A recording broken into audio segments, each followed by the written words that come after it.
अंधेरे का साया। एक अनजान गांव में एक अजीब और भयानक घटना का संघर्ष हो रहा था।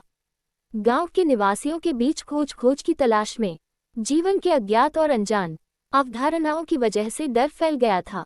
घटनाएं ऐसी थी कि रात के अंधेरे में भी लोगों के अंदर एक डरावनी तस्वीर बस गई थी। गांव के पास एक पुराना किला था जिसे कोई नहीं जाता था। लोग कहते थे कि उस किले में कुछ ऐसा है जो अनजान है, कुछ भयानक है जो परेशान कर रहा है।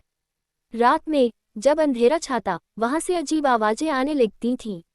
एक रात एक जवान योद्धा ने तय किया कि उसे उस किले में जाना होगा। लोगों ने उसे रोकने की कोशिश की, पर उसने इनकार किया। धैर्य और वीरता के साथ वह किले की ओर बढ़ा। किले के द्वार पर पहुंचते ही वह सामने कुछ अजीब से महसूस करने लगा। अंधेरे की गहराई में उसने गौर किया तो उसने वहां कुछ देखा जिससे उसकी रूह भी कांप उठी। किले के अंदर एक अंधेरी गुफा थी। उसने धीरे से आवाज लगाई, कौन है? पर कोई जवाब नहीं आया। धीरे धीरे वह गुफा के अंदर चला और तब उसने वहां कुछ देखा जो उसके खौफनाक सपनों में भी नहीं था। एक राजा का अंधेरा कमरा था जिसमें उसकी प्रेमिका की आत्मा बंधी थी। राजा की प्रेमिका की आत्मा उसे अपने साथ ले जाने की मांग कर रही थी।